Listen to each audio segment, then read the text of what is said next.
Durant les 8 ans pendant lesquels Barack Obama était président des USA, j'étais presque fier d'être un Américain ici en France. Je le disais à haute voix dans les réunions de travail, dans les soirées. J'ai même dragué une Française en disant « Yes, we can ».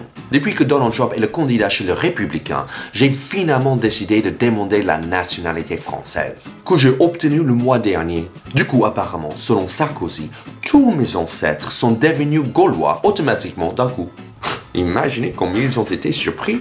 Récemment, j'ai eu un ami américain qui m'a rendu visite de New York. Enfin, je pensais que c'était pour me voir jusqu'à ce qu'il se mette à regarder les agences immobilières, à postuler pour des boulots en France et à remplir le dossier pour être un réfugié politique, juste au cas où Donald Trump deviendrait président. Puis je lui parlais des candidats potentiels pour l'élection en France en 2017 et il a dit que peut-être il vaudrait mieux qu'il opte pour le Canada.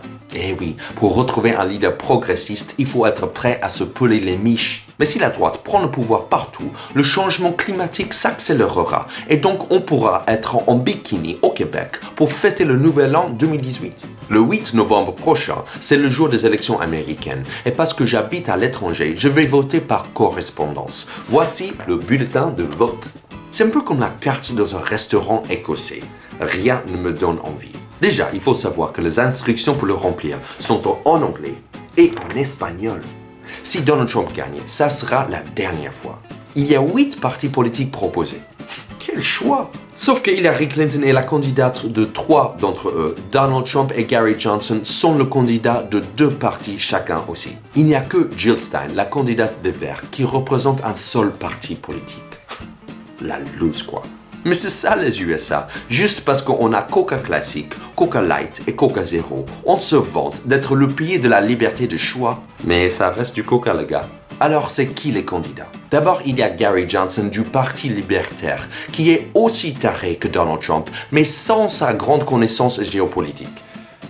Oui, c'est possible. Quand on a demandé à Gary Johnson ce qu'il ferait avec le problème à Alep, il a dit « C'est quoi l'Alep ?» Allez, fais un effort, mec. Dis au moins, j'adore l'air savon. Quelque chose, quoi. Après, il y a Jill Stein pour le Vert, qui a un vrai propos de gauche. Enfin, gauche pour les Américains, la base pour les Européens. Elle est quasiment inconnue parce qu'aucune presse ne parle d'elle. La fesse gauche de Kim Kardashian a eu 1000 fois plus de couverture médiatique que Jill Stein. En gros, moi, j'ai autant de chances d'être élu président des États-Unis qu'elle. Puis, il y a Donald Trump, qui est un peu le best-of du pire en France. Il a le propos politique de Marine Le Pen. Il a harcelé sexuellement autant de femmes que DSK.